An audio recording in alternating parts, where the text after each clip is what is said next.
নাও, বাজার করে আনো, বাড়িতে কোনো সবজি নাই। আচ্ছা ঠিক আছে, দাও। তা কি কি সবজি আনবো? তোমার যেটা খুশি। আর হ্যাঁ, তাড়াতাড়ি এসো কিন্তু, আসলে কিন্তু রান্না বসাবো। তুমি কোনো চিন্তা করো না বউ, আমি এই যাব আর এই আসবো।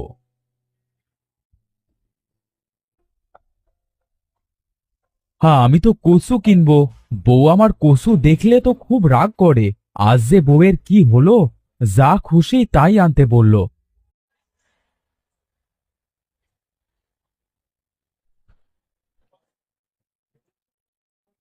শান্ত ভাই, একটা বড় দেখে কচু দাও তো দেখি। কি গো ভাই, সেই কখন থেকে দেখছি বাজারের এই মাথা থেকে ওই মাথা ঘুরিয়ে বেড়াচ্ছ। আসলে আমি বাজারের সব থেকে বড় কচুটা খুঁজতেছি। কচু ছাড়া যে আমার ভাত খেতে ইচ্ছে করে না। এই নাও কচু। আর কত কচু খাবে ভাই? আরে মানুষ কেনে মাছ মাংস, আর তুমি শুধু কচু কেনো? হ্যাঁ, বউ কিছু বলে না? প্রতিদিন এত কচু কেনো তো? সে কথা আর বলতে। জানি না, আজ কচু দেখে বউ আমাকে কেমন ঝাড়ে।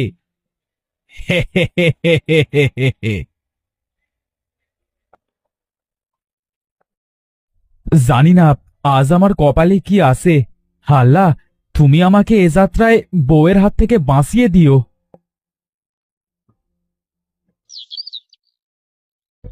বউ, আরে ও বউ, আরে কোথায় গেলে শুনি?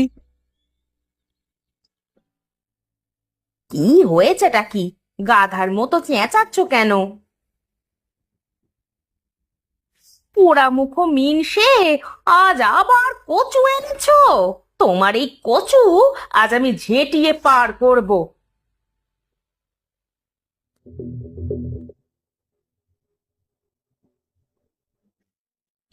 আরে আরে থামো বউ, থামো থামো। এ আজকের মতো মাফ করে দাও। আমি আর জীবনেও কোনোদিন কচু কিনবো না। তোমরা কি নিয়ে এমন মারামারি করছো শুনি?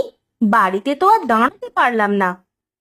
দেখো না বোন, এই পোড়ামুখো মিনসে রোজ রোজ বাজার থেকে কচু কিনে আনবে। রোজ রোজ কি আর কচু খেতে ভালো লাগে বলো? কচু আমার খুব পছন্দ, তা আমি কি করব? কথায় আছে, কেউ কিছু পছন্দ করলে তাকে সেটা দিতে হয়। তো বারে বারে দিতে হয় তাই না? এই তোমরা থামো, বলি যেবা, তোমার স্বামী যখন এতই কচু পছন্দ করে, তবে একটা কচুর ক্ষেত বানিয়ে দাও।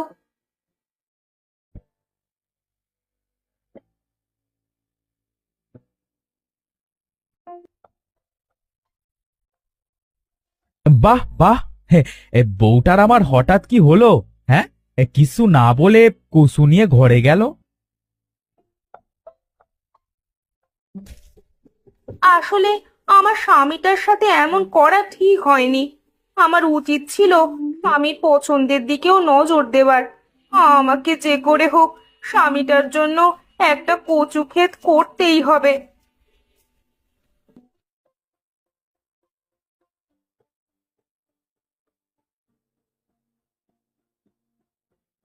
ও গো, শুনছো?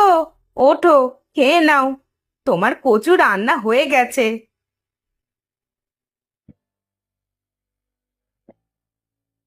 আহ, কি স্বাদ!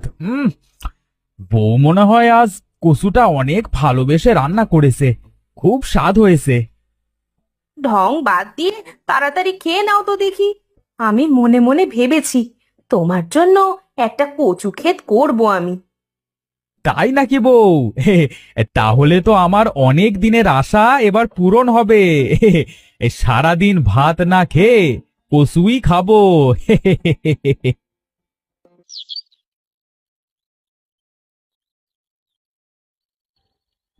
আহা, চারিপাশে কত সুন্দর সুন্দর দৃশ্য, মনটা একেবারে জুড়িয়ে যাচ্ছে। কিন্তু আমার কচু গাছের সন্ধান তো এখনো কোথাও পেলাম না। অনেকটা পথ যে চলে এলাম, অনেক কষ্ট হয়ে গেছে, একটু জিরিয়ে নি। কচুর কি আকাল পড়লো রে এই যুগে!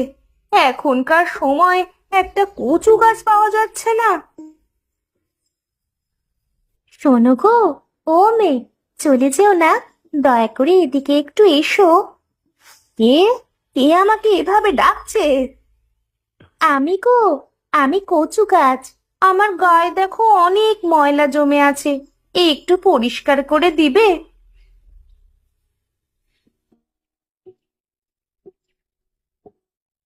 হ্যাঁ হ্যাঁ, অবশ্যই দিব। কিন্তু তুমি এত সুন্দর করে কথা বলতে পারো কিভাবে?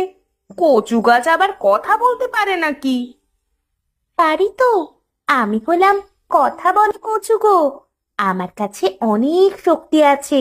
যাই হোক, তা তুমি এই অজানা পথে কি করতে এসেছো? তোমার খোঁজেই তো এসেছি। কি বললে? না মানে, আমি কচু গাছের খোঁজে এসেছি। স্বামী আমার খুব কচু পছন্দ করে, কচু ছাড়া সে কিছুই বোঝে না। তাই আমি মনে মনে ভেবেছি যেখান থেকে হোক একটা কচু গাছ এনে বাড়িতে কচু চাষ করব। তুমি তো দেখছি অনেক স্বামী ভক্ত। তা আমার খোঁজে যখন এসেছো, এখান থেকে একটা কচুর গাছ তুমি উঠিয়ে নিয়ে যাও। সত্যি? সত্যি বলছো? তুমি আমার খুব বড় উপকার করলে। তোমার উপকার আমি কোনোদিন ভুলবো না গো কচু গাছ। তুমি আমার গায়ের ময়লা পরিষ্কার করে যে বড্ড উপকার করলে, আমি তো তোমাকে তারই প্রতিদান দিলাম। এই কচু লাগালে তোমার আর কোনো দিনও কচুর অভাব হবে না। তোমাকে অনেক ধন্যবাদ কচু গাছ। তাহলে আমি এবার আসি, সন্ধে হয়ে গেল যে। আচ্ছা যাও, এই কচুটা তুমি খুব যত্ন করে লাগাবে, কেমন? ঠিক আছে।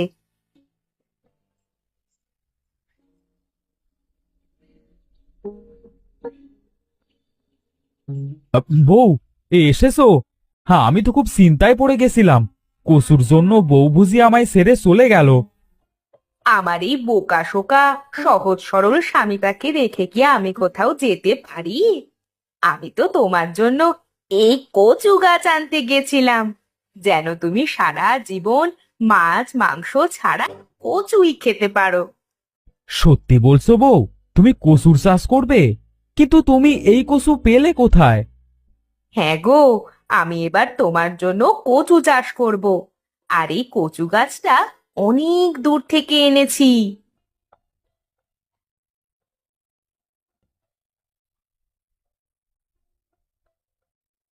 আচ্ছা চলো।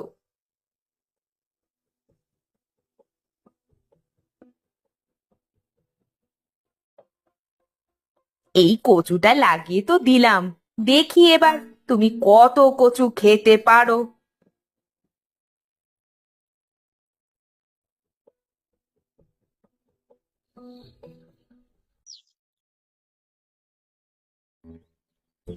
কই গো, ও বউ, দেখে যাও। তোমার কসু খেতে কসুতে তো ভরে গেছে। কি জাদুর কসু লাগালে বউ! ও মা, সত্যি তো! এত কচু! এবার থেকে তো কচু আমরা বেচতেও পারবো, আর তোমাকেও পেট ভরে খাওয়াতে পারবো। হ্যাঁ গো বউ, এই তোমার লাগানো কসু আমার কষ্টটা অবশেষে বুঝতে পেরেছে।